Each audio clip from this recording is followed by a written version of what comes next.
In the top stories, family members call for help to find missing young man.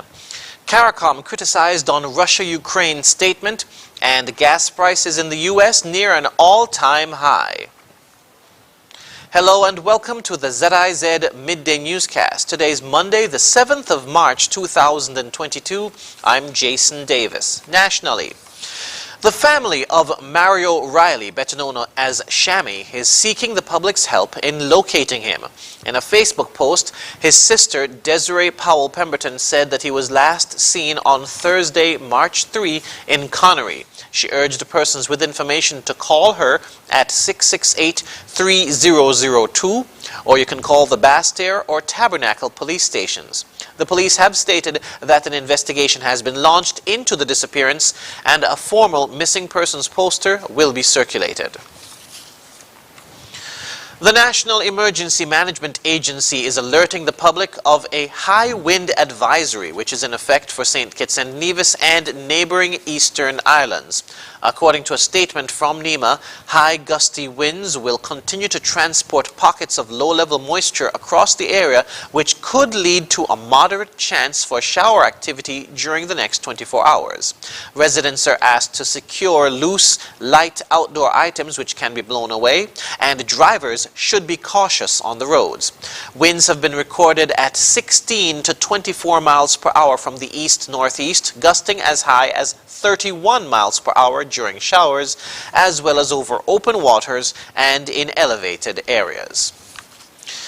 In other news, the William Marcus Natta Memorial Scholarship Fund is now accepting applications from 5th and 6th grade students at the Tucker Clark and Irishtown primary schools to assist with school-related expenses. In a press release issued on Monday, the fund stated that it will select 2 students from each school who have demonstrated community involvement and financial need. The fund was established in memory of William Marcus Natta, former Army Sergeant and trade unionist who promoted high academic achievement among his family and community. According to a statement, students with good moral character, a strong academic record, and interest in the community are encouraged to apply by the 1st of May. The application may be obtained from the school's offices. Moving now to news on the regional scene. Following criticism of CARICOM's statement last week for a ceasefire in the war on Ukraine, Caribbean Movement for Peace and Integration General Secretary David Denny says he thinks the bloc was ill-advised. More in this Barbados Today report. The Caribbean community has been heavily criticized for its condemnation of Russia's invasion of Ukraine. Last week, CARICOM issued a statement condemning the actions of the Russian Federation and called for a ceasefire. Speaking at a virtual press conference on Sunday, General Secretary of the Caribbean Movement for Peace and Integration, David Denny, said the regional bloc was badly advised and influenced by incorrect information from Western media. I think that CARICOM made a very big mistake in that CARICOM concentrated on the Western media information, and that information influenced CARICOM to act.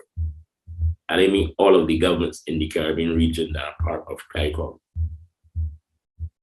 I think CARICOM should have done a lot more in terms of investigating the matter.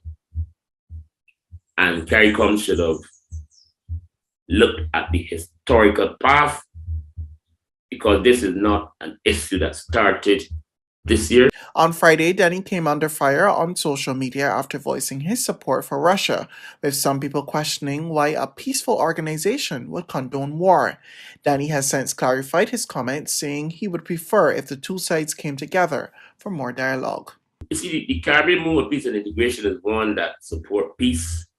And we believe that our region should... It's 11 o'clock. We believe that our region should remain a zone of peace. I agree. And we support integration between Caribbean people and, But as I mentioned earlier, this is a peace intervention by Russia, 1, and 2, by Russia going after a position to defend itself against the many threats by the United States of America and NATO nations. Our organization would like to see more discussions between Ukraine and Russia so that both countries can find a solution. But as I mentioned earlier, if you build up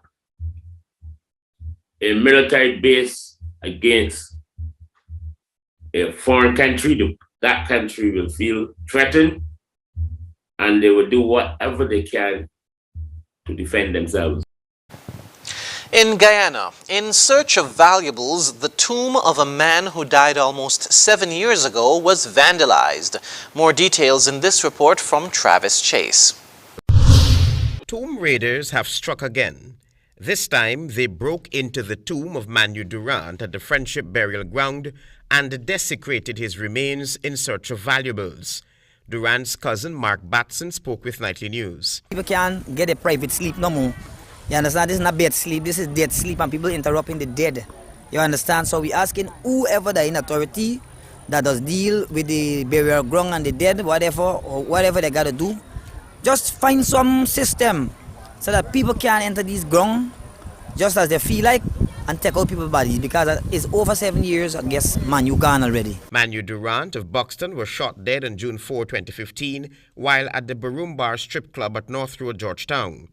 Durant was allegedly involved in an argument with another man, during which he was shot to his chest. You understand? And disturbing a man from his deathbed, you understand? It's not no joke thing. What about if when they disturb this man, infection and all these things could spread in the environment? You understand? It's not a disrespect to the man's family only, but a disrespect to the community. The police in C Division are investigating this latest attempt to rob the dead. So I just asking that people, whoever doing this is, just desist from doing this kind of thing. Because nobody in Buxton is stupid, we ain't stupid. We ain't gonna bury you with them gold as I think. You understand? We bury you with God saying he flesh and he bone. You understand? Yeah. So people just left the dead them alone, man. Just last week, Rupchand Thomas, also known as Lil Sean, and Leon Scott, 25, both laborers of Hampshire Squatten Area Quarantine Berbice, and Shante Budram, 27, of Hampshire Village Quarantine Berbice, appeared at the Albion Magistrates Court charged with damage to property and simple larceny over the raiding of a tomb at Hampshire Cemetery Quarantine.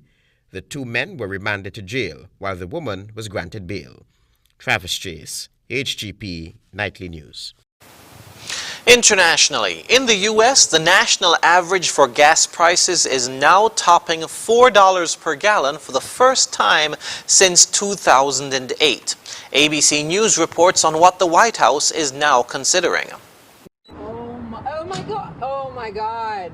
Gas prices shocking drivers at the pump. It's $100 and it's not even a full tank.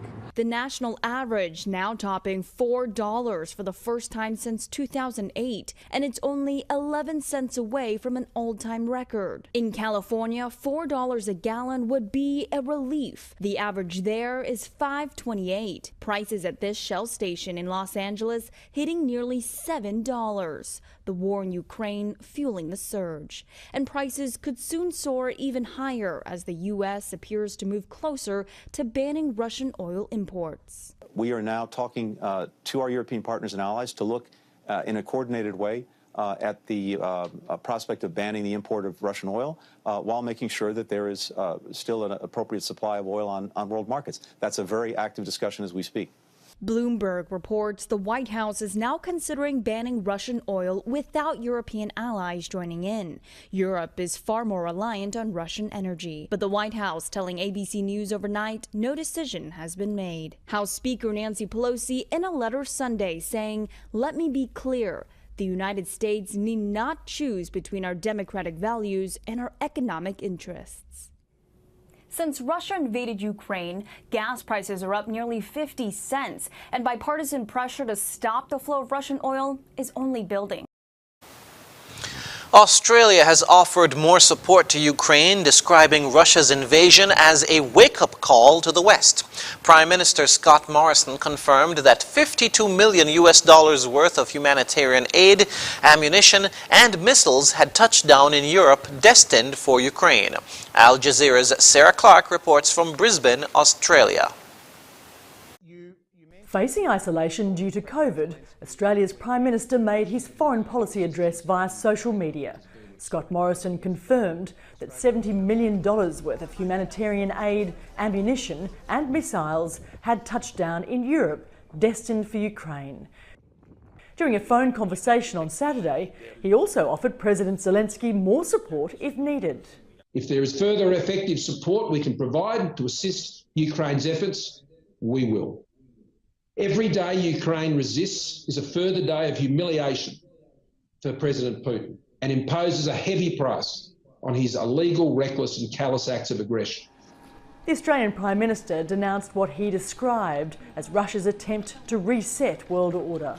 He says the strategic implications of this attack by President Putin stretch from Europe to the Indo-Pacific and warns that it could embolden another authoritarian leader in the region, noting China's rapidly expanding militarisation in the South China Sea. The world has heard China's words about its commitment to global peace and respect for sovereignty and territorial integrity and playing a positive role in the international community for a very long time now. So it's now up to China and their leaders at this hinge point of history to demonstrate that these are more than just words. But I fear the early signs are not good. China has embarked on one of the biggest military spends in history, growing its Air Force and Navy. Australia, the United States and the United Kingdom have boosted their defence in the region under a trilateral pact to ward off Beijing's bid to further expand in disputed areas and to thwart its long-harboured ambition to seize Taiwan. One thing we know for certain is that the military balance has shifted dramatically over the last 20 years, much more in favour of China. So the risk of China taking that kind of action has, I think, grown. And we know that this is core business for the Communist Party. Australia has announced it will set up a second submarine base to bolster its regional defence capabilities. British, American and Australian nuclear-powered subs purchased under the AUKUS Trilateral Pact will be based here to counter China's moves in the Indo-Pacific. Construction of this base will begin next year. Sarah Clark, Al Jazeera, Brisbane, Australia. And now for the weather. Current conditions are fair skies. The temperature for today is 28 degrees Celsius or 83 degrees Fahrenheit. Winds are east-northeast at 16 to 24 miles per hour, gusting as high as 31 miles per hour during showers, as well as over open waters and in elevated areas. Seas are moderate to rough with waves of 5 to 9 feet with northeasterly swells of 5 feet. Both high surf and small craft advisories remain in place, mainly for the northern and eastern coastlines of the islands. The weather forecast for St. Kitts and Nevis today will be partly cloudy with periods of increased cloudiness and a 60% or moderate chance of brief passing showers. Tonight will be fair to partly cloudy with a 40% or a moderate chance of brief passing showers. Sunset today at 6:19 p.m. and sunrise tomorrow will be at 6:24 a.m. And that brings us to the end of the ZIZ Midday Newscast. Join us this evening for these stories and more in detail.